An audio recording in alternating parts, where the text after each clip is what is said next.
Hi, everyone. So excited to have you, and so even more excited to have Carl and Dave with us. If you don't know Carl and Dave, it's a good opportunity. It's been a while, I think, since we had this matchup. So it's always great to move people around with other people. Everybody seems to be able to stimulate someone else's conversation based on someone else's experience. Today's word of the day is motivation, and that's a good thing to always be. And Carol and Dave are prime examples of motivated people who are looking to do better and help others do better too. With that said, let me turn it over to Carl. Carl can launch our wonderful episode today, and then we'll move it over to Dave. Carl. Sure. For those of you who don't know me, my name is Karl Dakin. I provide services as a coach to small businesses and communities in raising funding. And one of the keys that I use in teaching people how to raise funding is to try to find those investors, donors, whoever, who have the highest motivation because if I have to work a list of people who are candidates to raise funding from, I want to start with those who are most likely to do something instead of somebody who's neutral, who are never going to do anything. And motivation is a highly personal thing. It's something that makes every person as different as the fingerprints on their hand. They have a different reason for doing anything they're going to do. And it's important to understand what they care about, what gets them up in the morning, what may cause them to part with their money, so that you can talk to them, about them, with them, for them, about them. Okay, well, that covers a lot of bases, a pretty comprehensive approach, in my opinion. So, Dave, what's your take on motivation, and maybe a little update on what you've been up to? Yeah, so for everybody, first, hi, Don, Carl. It's always great to see you guys. If you don't know me, I'm a private investigator in Virginia Beach, state of Virginia, or the Commonwealth, as they like to remind us from time to time. We're not a state, technically. But I'm a security consultant and help people understand what it is that they need to do to protect themselves, their cyber, their computer systems. From the company, I've helped, came on Karl's show and talked about how to protect your systems. But in terms of motivation, my interest here is more on the personal side, and also I'll say it roughly, an endurance athlete. I enjoy doing marathons now, which I've always wanted to do, but never had the quote unquote motivation to do when I was younger. And I help people, get through those things that stop them from wanting to do those things. It takes discipline. Motivation will come and go, and you've got to have discipline to keep the motivation going. And it's a practiced art of sorts, where again, motivation will wax and wane, but the discipline will make sure that you always stay on track to get where you want to be. Okay, well, I think that's an awfully good explanation. In my experience, motivation can be the difference between success and failure, because a motivation to me starts with self-motivation and has a positive element, especially when you're staying kind of optimistic, believe the future is going to be a little bit or maybe a lot better than the present, and you've got ways and hopefully a team to help you accomplish that. And motivation also creates more motivation. So the more motivated you are, the more you project positive attitude and inclusiveness to other people to participate. That can go a long way towards motivation, and that could be the secret sauce that separates the winners from the losers. So, how have you learned to capture motivation, Carl? Well, I try to find out what people care about. I'm doing it because I want to determine if something I'm working on might be of help or benefit to them or not. If it's nothing that they care about, nothing that is of importance to them, then we may not have anything in common for a conversation, and definitely not for a funding transaction.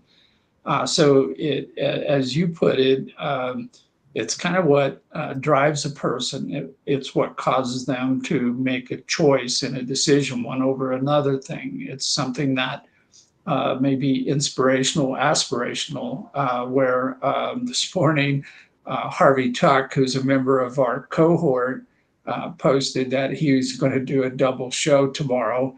And immediately my mind kicked back. Oh, I got to keep up with Harvey. I've got to do better than Harvey.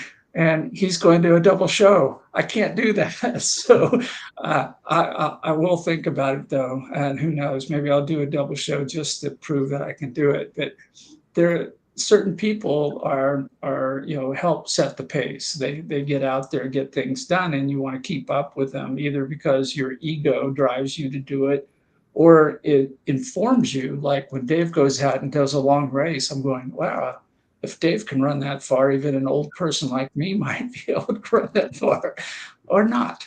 But we'll see how that goes. But it's interesting to see what causes somebody to do something that's more than what they were doing before, that's higher, greater, better than what they were doing before. Yeah, I think striving for higher achievements, and I guess Dave could speak to that, is one race probably runs right into the next race, and what you learn and grow from. Well, hopefully that's the ideal. That everything is a stair step, and everything depends on the last step you took to take the bigger step you want to take. So, Dave, why don't you share a little bit about how do you get up for a race and stay motivated? Well, I won't say. I go back to my initial comments that motivation will wax and wane. It'll come and go, and it's the discipline that has kept me not necessarily motivated, but focused on that ultimate goal of where I want to get to. So, for example, I had my marathon journey started 30 years ago. 1993, 1994, I said, hey, I want to do a marathon. I want to do the Marine Corps marathon in particular. I didn't run it until I was 49 years old. It didn't happen. I take it back. So it wasn't really fully 30, but it was close enough. Whatever it was close to a 30-year plan because I wasn't motivated to do it. I had this aspirational goal, but I never set a plan in motion to make sure it happened and disciplined myself to do so. Now, that enabled career that got in the way, and I made excuses through the way as well. Yet when I finally got through COVID, I said, hey, I've gotten into this new fitness journey. Let's finally make this happen. But it took some external goading from a friend of mine who runs ultras. As a 60-year-old, he's now 63, he's about to run a 100-miler, pushing me and helping me and finding that network of people that could help keep me focused on that ultimate goal. And I finally did it. And then I said, okay, well, if I can do one, I can do another faster. Well, I ended up doing it slower, but external factors again played their part. So let's take it to this current training plan I'm on. I ran a 10-miler this past weekend. It did not go to plan, but I got through it. And while I got through it, to your point, Don, I took lessons from it. Okay, why did I not go to plan? Well, I got in my head. I started to the pain cave, as we call it, the negative talk, the I can'ts. And we got to get through those. And motivation, again, takes us so far. It's the discipline of going, okay, I'm going to do these things. I've got to get through them because I've trained my brain, I've trained my muscles, I've trained my lungs. I'm going to do it. So motivation and discipline will get you to your goal is my point. Yeah, I think that's exactly right, and so well articulated. I find that it takes a little bit of disappointment to raise a little bit of motivation, right? I mean, it seems like there's a process. Some people do better with it than others, because unless you have feedback, you have no way of knowing what you need to change. And if everything is yes and there are no no's, it doesn't give you a good roadmap. Maybe there is only one answer and you found it. But in most cases, it's a matter of awareness. Something didn't work out the way I planned it. Acceptance, which may not take as quickly as awareness because there's a digestion of it, absorption of it. Like, oh man, I was expecting this, I ended up with that, and I'm disappointed, frustrated, all those negative feelings. Then like a day or so later, things start to settle and you see things for what they are in relationship to what they were and what you hope they can be. And now you have perspective and context. And then the next day, you figure out a remedy, or at least, okay, now we're going to try this. You may not have any better success. Sometimes you'll have less success, but you've just eliminated or identified another positive. So, failure is feedback, in my opinion, and everything needs to be viewed in the bigger picture, not the smaller picture. Looks like we're getting quite a few comments today. So something is working, and that's motivating. The hardest thing for a comedian to do is get up in front of no audience, right? Because you'll tell the same jokes, but it won't mean the same, and you won't really appreciate how other people viewed it. So Omar's here. Always great to see Omar. Great guy. Doing some spectacular things. Have been doing Zoom party forever. Also, do we really know them? I was on the show. Kelly was on the show. Harvey was on the show. So one thing about our cohort group, it's very comprehensive to itself, but has extensions to other organizations and individuals and vice versa. And that's really how you connect the dots better. But moving on, Terrence, I've known Terrence for about 4 or 5 years. Wonderful gentleman, great guy, and doing some fantastic things. Great to see you, Terrence. We've got Gabe here, a new name, new face, but welcome all the same. Thank you, Gabe. Carrie's here, wasn't first in line. I bumped into that darn camel since he had on some camouflage for this Wednesday, since it's referred to as hump day. Well, you got 2 in 1. That's efficiency. And Dennis comes in with on the East Coast now, Cape Cod, but still capable to hear you 3. Well, great. I'm glad you're hearing us and participating today, Dennis. So moving to Karl, picking up from where Dave and I just left off with all these different perspectives on motivation. Looking forward to your new one.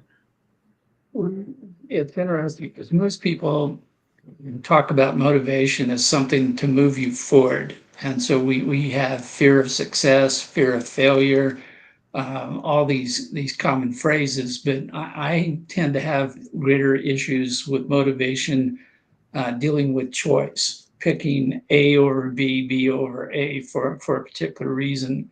I was on a call yesterday where I was pitching somebody to donate money to the Cancer League of Colorado as part of a personal fundraiser I'm doing. And I'm going to rappel off a 20-story building as part of this event. And they go, well, why are you rappelling? I said, well, that's actually a question I hadn't thought about, because I could just go to their gala, write a check. I could do a 5K run, or I could do the golf tournament, but I decided I wanted to jump off a building. And for some reason, I thought this would be more motivating for me. I guess I perceived it as a greater challenge than something else. And at the same time, because this is part of a fundraiser, it's easier to get people excited telling people you're going to jump off a building than it is to tell them you're going to run around a circle in a park, or go out on the links and hit a golf ball for a while. So there may have been some hidden agendas or thinking going on, but I was making a choice. And I decided I was most motivated to do this particular fundraising event, partly because I thought it would get me up to go out and raise money, go out and ask people to make donations to this charity. But at the same time, I also thought it would help me tell my story, and that I wanted to get people to join with me, to do things with me. And I thought this story would be way more interesting than some of my other choices. So the motivation is part of how we build teams, how we build communities.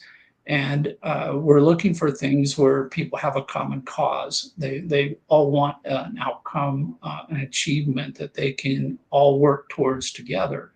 And so I'm moving from a personal motivation into a community motivation, and asking myself, did things change? Did I have to change my personal, stuff in order to accommodate the community, or how does this all work? And this is an ongoing question for me, because I'm constantly working now and learning how to build communities and how to motivate people to join me in a community, so we can do something that I can't do by myself. Yeah, well said. I think that you captured a lot in that. Change can help motivate people. So again, if you're just promoting a race that everybody else is promoting, it's not as, let's say, newsworthy, as opposed to doing something different. Before I switch it over to Dave, what I'm starting to appreciate with motivation is, how does it tie in with gratitude? At what level do you feel like you're doing well, being taken seriously and appreciated? And I think ego gets in the way sometimes with motivation, right? Because sometimes your purpose or your intention is not that pure, right? It's like, well, I need to make more money. I want to get ahead. That's what my motivation, versus service to others, which will allow me to get ahead a little slower, but stronger. And I think understanding how you weave together all these different elements and how you project is definitely a motivating factor. It doesn't really make, I always say, no one hears your words, they always hear your music.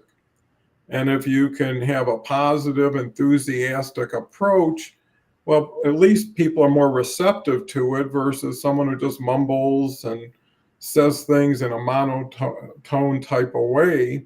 And it's something that everybody can work with. And Kelly's here, and Kelly came in through LinkedIn. So I don't know. Sometimes, I do believe they made a change. And here's the change I've noticed, is the video is not showing up on the background, but it's showing up in your post, and it's live in your post. So to Karl's point, if you go to your post, you'll see what we're doing happening. And that was a concern, where you go to where you're used to going. And actually, I even promote it, is say, go to my background profile if you want to see it at the time. And that's not very motivating. That's pretty demotivating. It's better not to give directions to the wrong place, as opposed to not giving directions at all. So anyways, Kelly, so glad to see you. Kelly's just a sunshine of this show for 19 months. We'll be on tomorrow with Jason, and Kelly's doing some fabulous things for Wheelchairs for Warriors and a couple other organizations. So if you definitely want to meet a quality LinkedIn colleague, Kelly's absolutely the person you want to talk to. So with that technical as well as motivational endorsement of Kelly, Dennis has one more comment at least. Thanks for motivating us to continue to listen and learn. And we seriously appreciate you three sharing your musical and live thoughts that are certainly instrumental. Well, thank you, Dennis, because forever, I think as long as Kelly's been here, you've been motivating myself and everybody with us. And one thing I'll say about Dennis, he's always positive. He always tries to be encouraging and bring some value to the show. So thank you. So I believe it's Dave. Dave. Yeah. Now we got. I'll just build on what Karl said. I mean, I think tying motivation to a story is very important. What is the greater purpose and the what's the word you used? Gratitude, Don, of being able to do something that we couldn't do before. So Carl, I'm kind of building, and maybe I'm putting words in your mouth. Please tell me if I am. But if I'm trying to get people motivated to donate money to a cause that's interesting to me, why would I just go through the motions? For example, in my case, I want to raise so much money, I'm going to go run a 5K. Well, that doesn't sound very interesting to someone who knows that I've done marathons. So 5K is, I'll give you $10.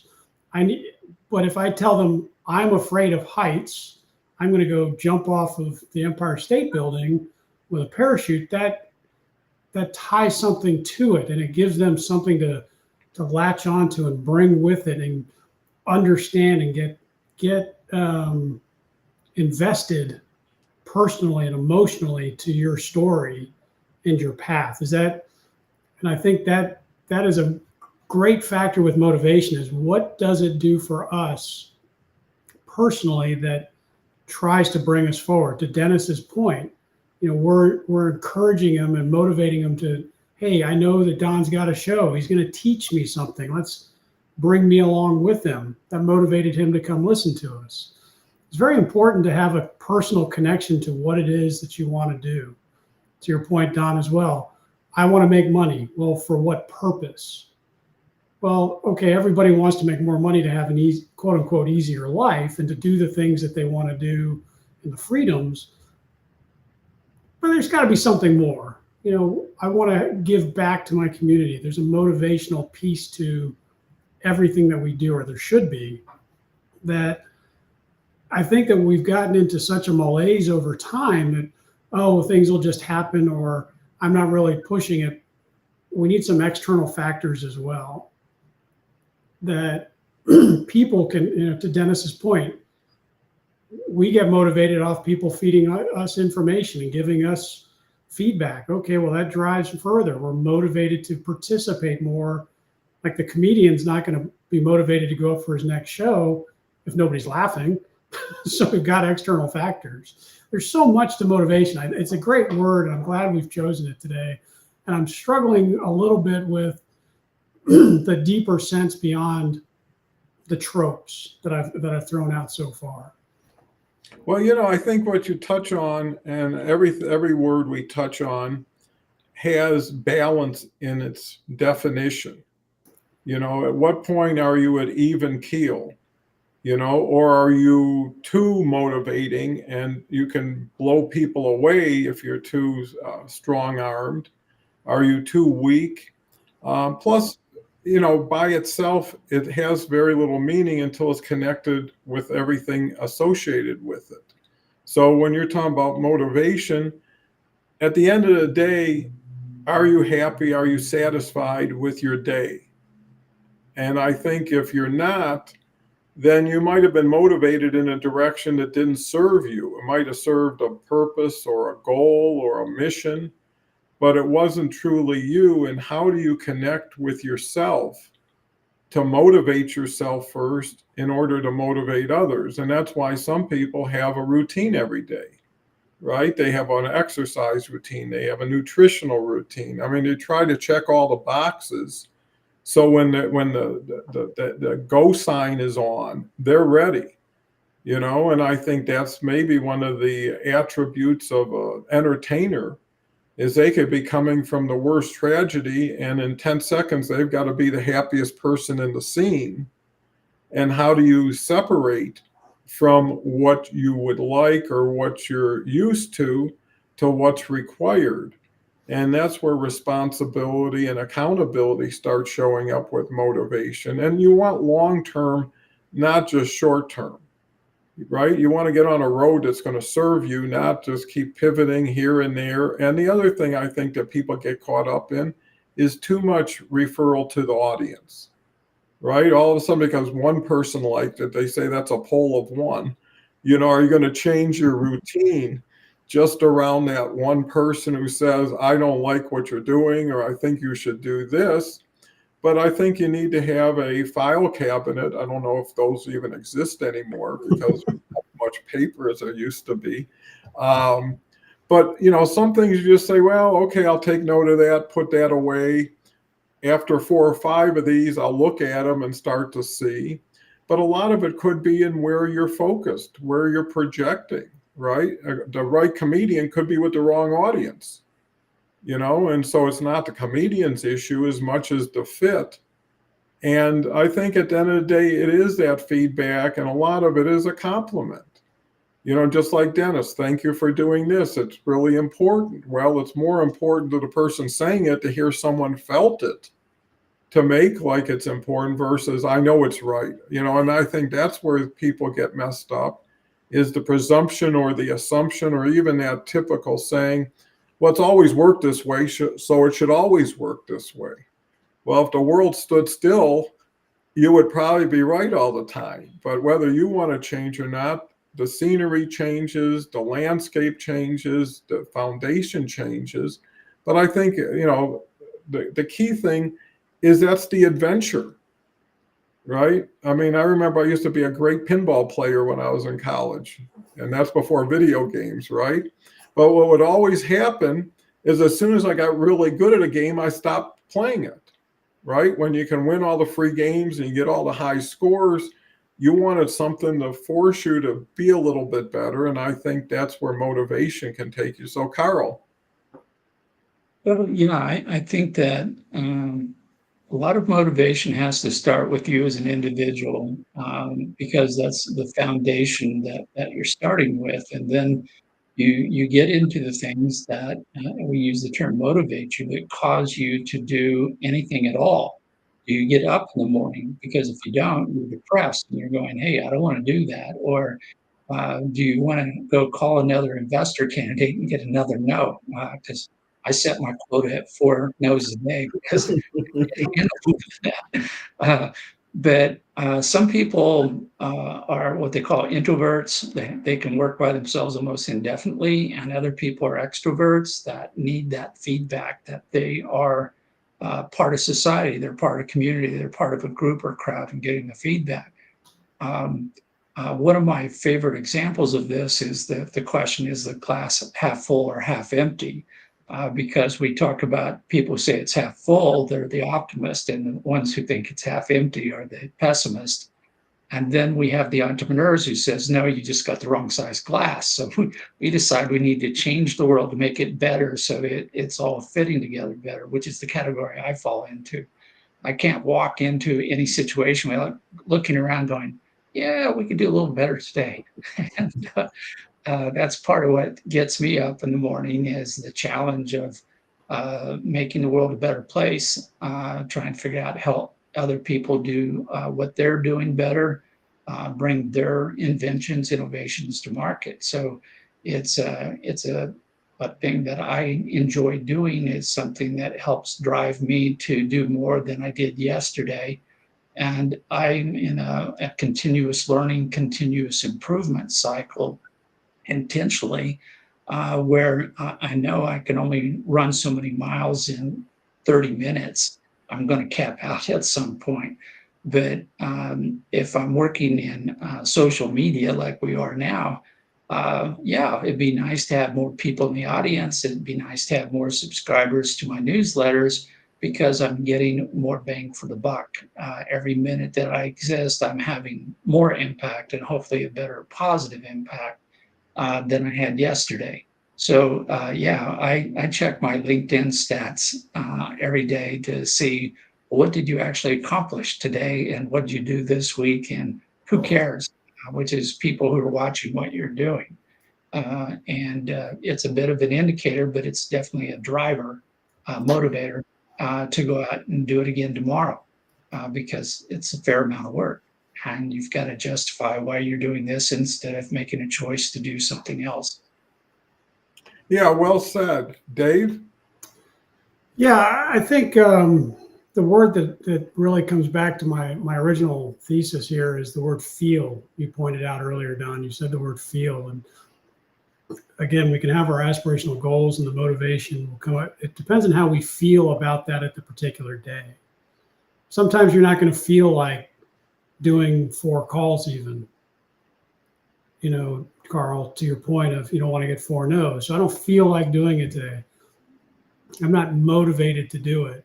Yet I know that if I don't do it, I'm not going to get any feedback, or I'm not going to get any, the answer is always no if you don't ask. And I'm going through this, motivation, feeling, I'm tired kind of thing with my daughter right now. She had an aspirational goal of doing something, and then so I don't feel like doing that today, but we got to look at the bigger end state, to your point, Karl, of I want to have a bigger impact, or know that something is happening active. We want to move forward. The human state of being does not want to be stagnant. We want to be in not a constant state of change, but a constant state of movement, something positive. And when we get into that negative, we start to lose the motivation, and then it drags us down emotionally, physiologically. So we need to find a new goal, and that really helps us stay positive and stay on track. And hey, maybe your goal was too aspirational, and you'll never fly to the moon. Yet I could set some shorter goals that still make me happy. At the end of the day, I have no regrets. When the last day comes, and we can still have a positive impact on those around us. And to your point also, Karl, there's an external factor again. We've got to have an external stimulus. I check my LinkedIn stats, how many people viewed me, my post impressions. Okay, that gives me something to say. I'm motivated to make people informed, or to help them understand their situation, or to move beyond where they're currently stagnated. That helps me drive how I'm going to make my post, what's going to be interesting. So for example, just yesterday, I totally out of nowhere, I got a request for a speech. Someone asked me to come and talk to them on a particular topic that I'm an expert on. I had no idea that I was it was very, I'll say motivating, but it was very humbling to say, okay, they want me to come talk. But it was, over time, I've looked and said, well, my numbers just aren't that great compared to somebody else. So you get a little demotivated, and yet you don't know what impact you're having until you get that little spark back at you. And then you can go, okay, I'm going to move forward in a positive mental state rather.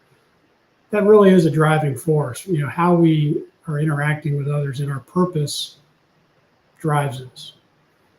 Yeah, those are great points, and it gives me more food for thought. To Karl's point, thinking of half full and half empty, what happened to 3/4 full or 1/4 empty? I mean, why does it always have to settle there? Because there's a lot of people who deal in absolutisms. It's all or nothing. It's black or white, but most things aren't that way. There's opaqueness, there's gray areas. The other element too is you don't know what something is until you know how it's connected to something else. I've had the benefit of, 900 of these shows, and I've been up and down and all around. And initially it was numbers driven, but what I realized is two things. It had to be sustainable to be real, right? If you're just pumping numbers because you're inviting thousands of anybody who can fog a mirror, you're going to have a lot of visitation and population. But are they the people you want to talk to? And are you the person they should be talking to? The other element that fits in with sustainability, which is, will it continue and grow and build towards something, is relevance. Is this relevant to what other people are interested in? And what you find, because to your point, Dave, you got an opportunity for a speech. It only took one person to make that decision. It didn't take a consensus of 200 people on the show. So you didn't have to be popular for that sake. You just had to be valuable. The other element is you break down needs, right? Because you start out with, I'd love to do that. And then it goes to, I'd like to do that. Then I want to do that. Then I need to do that. And then I have to do that. And you're always serving all these different masters. I don't really want to do it, but if I don't do it, it's going to cause me more pain or more trouble or more expense. So I'm going to do it.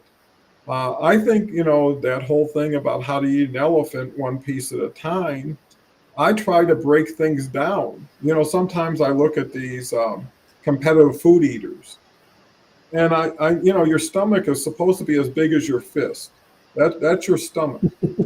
Now you take your fist, and there's this one lady called the kilo lady, and she eats 5 kilos, 9 kilos. I mean, it's real food.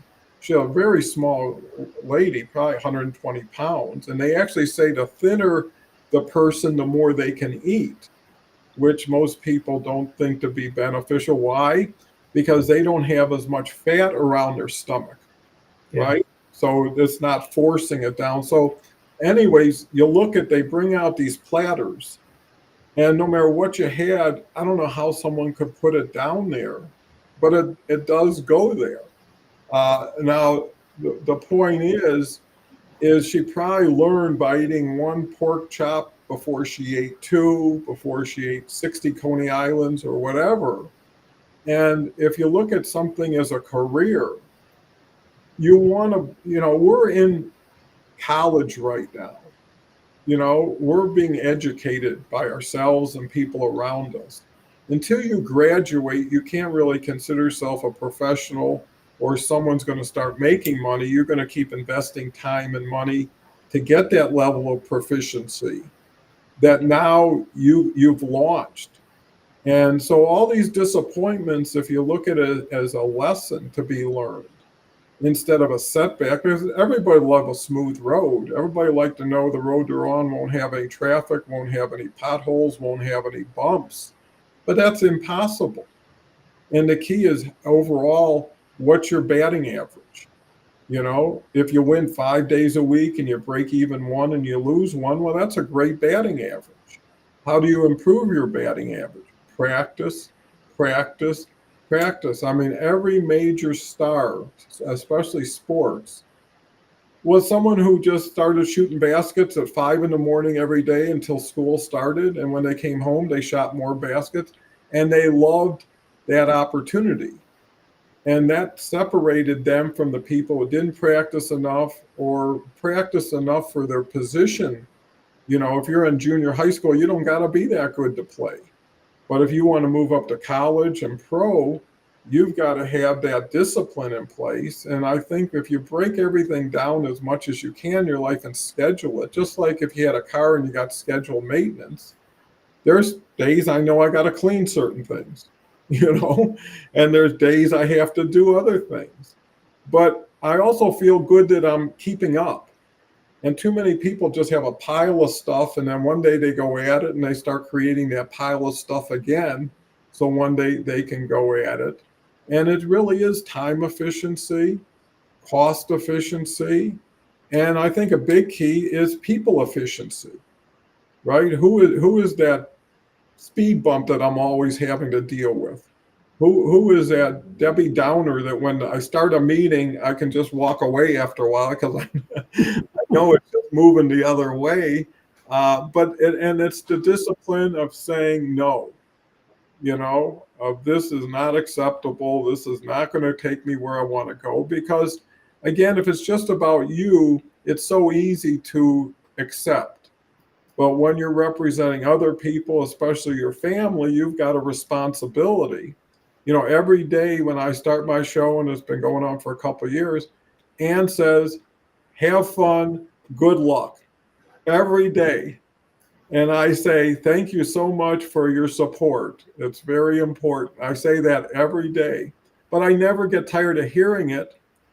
And that gives me a reason to do something, because you'll do things for other people you wouldn't do for yourself, right? If someone calls you up, a relative says, listen, it's vitally important. I got to get my prescription. You got to pick it up. It'll get picked up.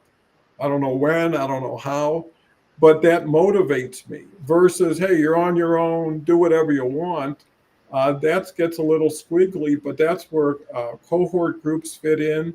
That's where discussions like this, as you start to pick up a little bit of support and foundation from what Karl just said, and pick up something from what Dave just said, and pretty soon you put together something important, long enough for Dennis to comment. Been hanging in there holding the line for you, Dennis. I agree. If we don't get things done and just put it in the basket, unfortunately, we become a basket case. Well, I think what you want to do is look at continuous success, ongoing success. Where were you 3 years ago? Where are you 2 years ago? Where are you now? Have you seen that progression? And eventually the motivation isn't something that you have to force. It just comes naturally with it. You see guys go up to the batting plate, right? Usually they smile right before they take their swing. They look at the crowd, they might wave, they might smile. They're putting themselves out there. Maybe they'll scare the pitcher a little bit. Whatever it takes, it's those little things that can make a big difference over time to compound. So, Karl, I don't even know what the question was now. I just knew your name. That's okay. I'm going to frame my own question so I can get the answer right. I think one of the things that has been in the background in today's conversation is this: what do you do if you have an off day? And we talk about reaching down deep and finding the motivation to do something. And in some ways, it's like the little angel, little devil sitting on your shoulder. And one says, get out of bed. And the other one says, nah, hang in there for at least another half an hour. As we go on a daily basis, we're going to have what I'm going to call competing motivations. We have, one telling you that you've done good enough. Another one says you didn't do very good at all. Another one's praising your work. Oh, wow, you're a miracle worker. And part of it is that on any given day, you may be able to accomplish a particular thing that you set out to do, but you also over time come to recognize that, well, I'm working towards a larger goal. This is a step along that series of steps. When I talk with students about raising funding, I said, well, you just described a project as big as the Great Wall of China. And I said, nobody's going to believe that you can do that. But I said, you know what the Great Wall of China is made out of? And invariably the students go, no, I have no idea, which gets me to my point. It's made out of bricks. And I said, if you can show somebody you can make a brick, and then you show them you can make 2 bricks, you should stack them up. Guess what? You can make a wall. And if you make the wall long enough, then it might be as big as the Great Wall of China. But you're showing ability to progress through stages, through steps towards a goal where the goal cannot happen instantaneously. The moment you envision something, it's stuck in your head, but it may take you years to get to that particular outcome. And this is part of the motivation is understanding, comprehension that some things take time, some things require constant investment to get to a particular point. A savings account, a retirement savings account is an example of something. Well, you start as soon as you start earning money, you stick it away so that the day you have to retire or you want to retire, whatever hits you first, you've got some money sitting there to help you in your elder days. So part of motivation is understanding that not every day is going to be a good day. And that doesn't mean it's a bad day. It means it's just another step along the path. Yeah, absolutely. And I think that puts it in proper perspective. Dave? Yeah, I think that's a very, very important point that I think ties back to feeling. You're not always going to feel like getting up in the morning and taking the next step. I think it's very, very valid points that you make, Karl. It's really difficult to start and say, I'm really motivated to do something. And a lot of people get into this cycle of I'm motivated to get up and do it. And then it just kind of falls apart because they haven't done the legwork of the plan, the steps that it's going to take to achieve that goal. And when we can sit down and, make the bite-sized chunks that we want to do, the brick by brick, the bite of the elephant, and say, okay, if I can get through this, that will boost my motivation. It'll boost my desire. My next move I'll build on the strengths that I've learned in that lessons that I've learned to make sure I know I can do this. I can't run a marathon without having run first a 5K. And if I can do a 5K, maybe I'll do a 10K, maybe I'll do a half marathon, then I'll do a marathon. Then I might be motivated to say, well, I need the next challenge. I'll run an ultra marathon or I'll do a triathlon. Like I'll be honest with you. I ran the first 2 marathons and I was like, I'm going for the triathlon. And I bought the bike and I was ready to go do it. And you know what? I'm not doing it. I just wasn't motivated enough to make that happen with my current schedule and my current external factors that drive my training plans. I realized, no, not going to happen. And that's okay. It's not that you have to do everything that you're motivated to do in the long term. And you can still learn lessons about your limitations, your expectations, your abilities, capabilities. That it's just not in my wheelhouse right now to do a triathlon. Maybe ever. I don't know. I do know that I can do a marathon, and I have the discipline to have gotten there. And I think that's a pretty good achievement for whatever it's worth. We can build upon things and learn from them is the main process element here. Well, I think you make a great point, Dave. And again, it's prioritization. And and I've had some major business successes and major business failures. You can't fly too close to the sun and not get burned once in a while. But every time I kind of fell on my face, which is a little more challenging than accepting success or surprise success, is I always put it in perspective in that, hey, it's not my family, it's not my health. We have a place to live. I mean, you bring it down to your smallest common denominator and say, we're good, we're healthy, we're safe, we'll be fine. This other thing does not measure up. And there's people who put everything behind that. They've made boatloads of money. They have great possessions, but 3 kids are in rehab, 2 divorces, everything else. And are they truly happy? That whole feeling of satisfaction. Some people are. Not everybody's the same. Some people just have a different way of doing and thinking and feeling. But you want to have, it's like that commercial, invest now or invest later used to be on. Pay now or pay later. Do you put your time in with your family? Do you know you're there? Because at the end of the day, and you find out later in life, that was the best thing you could ever done because they're still with you.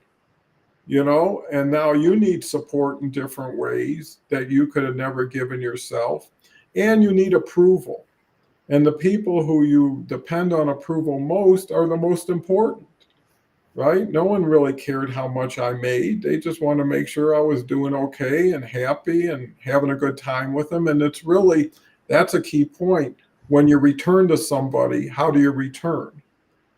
Are you frustrated and got to go in your room for an hour and a half to cool off before you can say hello to anybody? Are people feeling sorry for you because you're having a hard time and you're sharing it?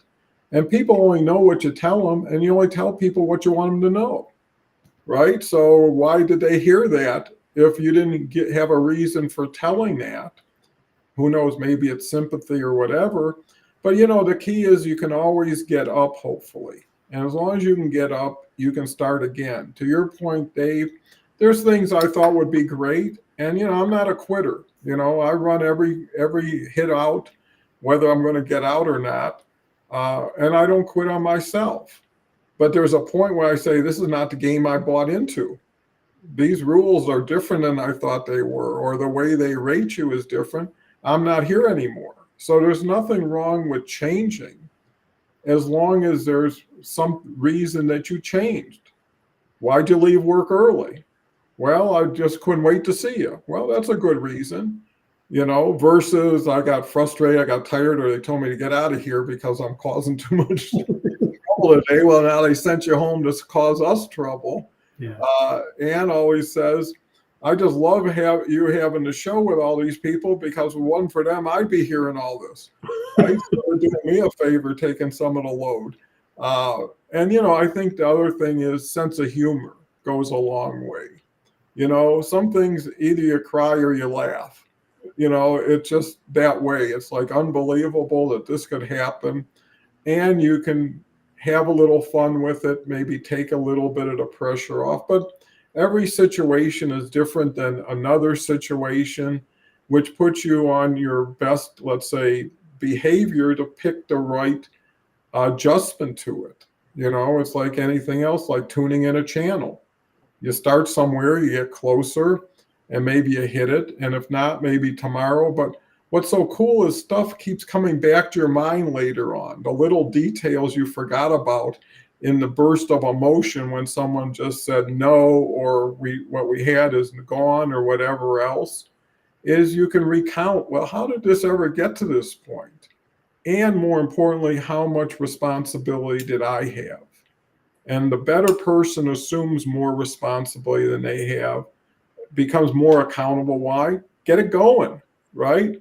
We're not going to get stuck here. If you can't change the tire, I'll do it, and I'll be fine doing it to get us back on the road. So, Karl, thoughts? I have to admit, it's hard following that conversation because I've never eaten an elephant before, and I was trying to think how many bites it would take to consume the entire elephant. So I was going to ask you, Don, just how many bites that actually took and how long, and did you have to put it in the freezer or whatever? Well, here's the key thing. Always eat the hide last. Okay. See, and this is, I think, part of the important part is focus. That is the ability to look past all these choices and make an intentional selection, and what motivates you positively to do something is important. I think that one of our biggest challenges today is we got millions of choices. I can go on Amazon and I can buy anything almost if I could afford it. But it gets into, well, why would I do one thing instead of another? And motivation, I think, is key to making a choice. And part of it is setting your goals, recognizing what you need to do to that makes you happy, that makes you feel successful, that gets you up in the morning to do more than you did yesterday. And so I'm now going to have to go search on the internet to see if Reddit has an answer for how many bites it eats, to eat an elephant. But I had to be a momentary distraction. I'll put it in my newsletter if I find the answer, and we'll just move on to the next topic. Well, that is important in its own way, because again, unless it's blood and guts, nobody's getting hurt, right? Most times people get their feelings hurt, get knocked down a couple of notches, and maybe they were a couple notches too ahead of themselves to begin with.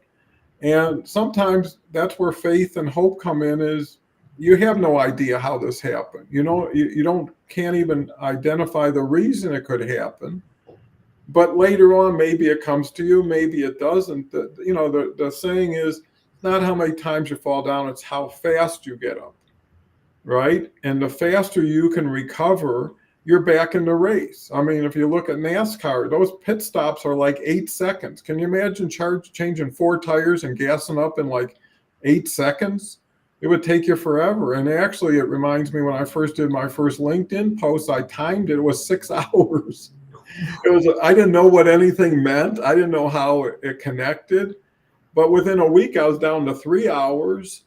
And pretty soon, another month or two, I was down to about an hour. And now I'm like 10 minutes, and I don't even look at it like work. It's just, do this, hit this, and you're there.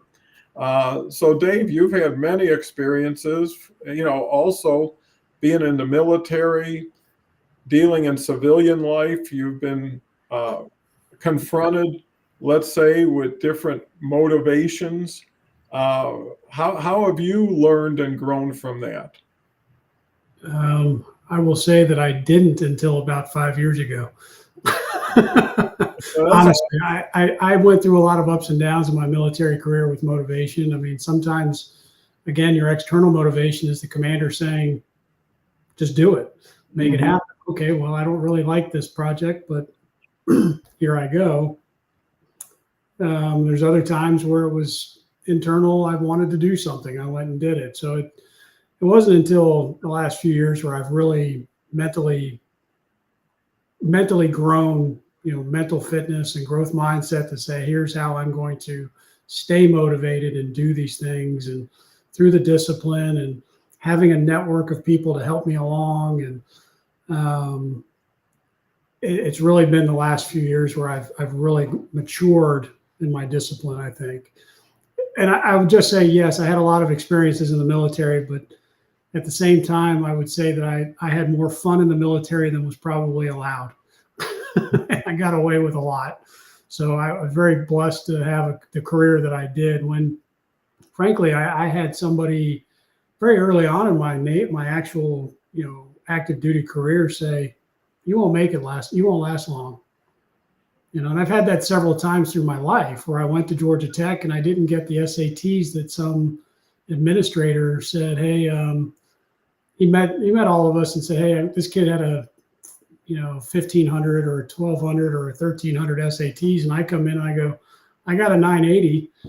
And he said, I won't see you at graduation. Well, that motivated me. I remember that guy telling me that for 4 years. And I wasn't the best disciplined, but I made sure I graduated so I could metaphorically tell that guy to take a leap, and I wish I remembered his name when I go into his office and say, thank you for the motivation. That was a long time ago as well. So I'm sure it's long past his mind, but it's really been the last few years where I've taken this growth mindset of how can I take motivation and build and grow into someone better, even something better to some degree, and show that the limitations that I'd put on myself previously, I can overcome. Yeah, that's perfect, because it's better to finish strong than to start strong and finish weak, right? Everybody would like to say, because of that, now I'm this. And I can't tell you how many people told me I couldn't do what I believed I could do. Some of them were right, but most of them were wrong, because they didn't know me. They might have known the responsibility or the task at hand, but they didn't know that I was never going to quit, and perseverance, taking as much as you can and coming back to it and coming back to it. They say, how long does it take to cut a tree? Well, if it takes 5 hours, 3 hours should be spent sharpening your axe, right? And I think too many people, they give it all they got and they quit. Yeah. Instead of giving a little bit of what they got, having a reserve, coming back to it, because it's fun kind of showing that you can do what other people can't, really demonstrating to other people that you don't have a say in this, especially the critics who have never done anything about what you're attempting to do. There's a saying, no one ever built a statue for a critic yet. If you haven't done anything really, just being the guy or gal who cuts everybody down is not going to get you too far in immortality, let's say. I will say that I was very thankful for the leaders that I had along the way, and friends, and the friendships I've made and still have to this day, that said, why are you letting that external factor be a negative on you? I believe in you. You can do this. So there's two sides to that coin. Yeah, they motivated me, but I also had people lifting me up along the way. Well, and that's a great investment strategy, because you get to choose who you invest in, right? If that's a great leader who sees value in what you're doing. Let me get Karl back. This is kind of new. It's on the right-hand screen. Got you back. Thank you, Karl. And taking that investment away from people who aren't giving you a good return on your time and effort. So it's always moving those bets around. You don't want to disprove anybody. That's too much work to get them to square one, and then they'll probably be off to the next person to take advantage of. You want to look for people, and I've had people, and you ask, so why did they choose me? Why did they invest in me or invest with me in something? And maybe they see something I don't, or maybe I've yet to see what they do. And either way, hey, this is going to be a good ride. So you have those choices, and that's what makes motivation so strong. I had a wonderful lady in Denver. I don't know if you might have known her, but her name was Barbara Grogan. and she was pretty significant here in Denver. She was the first chairwoman of the Denver Chamber of Commerce. She had a huge business, First Industrial Contractors, was one of the largest women-owned construction businesses. And she sat on 3 top 50 board of directors and on the Kansas City Federal Reserve Bank. And we had breakfast one day, long time ago. And she's a philanthropist now, if you go to her LinkedIn profile. And we were eating, and she said to me, Don, says, I was challenged and having a lot of issues and didn't know which way to turn. And she said, you got 2 choices every day. You can choose to be happy. You can choose to be unhappy. That's the only choice only you can choose. And that really made everything happen. You think it was a small sentence with a little bit of information, but it came just at the right time from the right person to square everything with me, to put everything back where it needed to be so I can proceed. And she was willing to help me, right? So it's one thing for someone to give you advice. It's another thing for someone to tell you how to use it and say, I'll be there with you.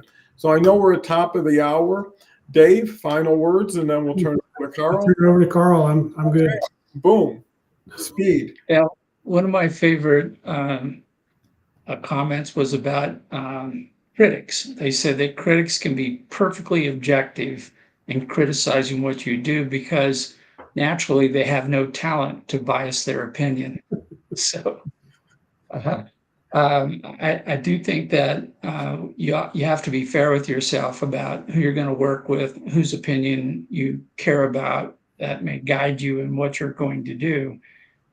Because we too often may associate or listen to the wrong people who, for whatever reason, aren't helping you succeed and are not being good for you to listen to. So I think we find motivation within ourselves, but we are very dependent upon what people tell us and say to us, and we don't have to listen to all of them. That's an excellent point to close on. I'll add one more closing to it, is that a lot of times critics aren't that good at what they're doing, aren't that sure of what you're doing, and it's your response that makes the difference, right? If you come across very strong and confident and say, hey, listen, thanks for advice, but it's not even close, that, versus really tell me more about it, you've just bought into that. So I hope everybody got motivated. I know I'm extremely motivated today over yesterday when nobody could see it, in my opinion. But I didn't even know now that tell people go to my post in my profile, not my background. And it would be nice for LinkedIn to share that we just made this change. It's not a kind of change that's going to give anybody a competitive advantage. But, it takes you to 3 days of mind scrambling. Oh, this is what it is, versus if they would have just told me, they changed the detour here. So anyways, not against LinkedIn. Love LinkedIn. Don't want to get punished. I know everything's recorded. So with that said, thank you again, Dave. Thank you, Karl. It's always a pleasure. I always leave happier and more motivated than when I started, and that's the reason for doing these things. So thank you, audience. Come back tomorrow. We'll have Kelly and Jason, hopefully with even a more robust audience as we get better at understanding this. And with that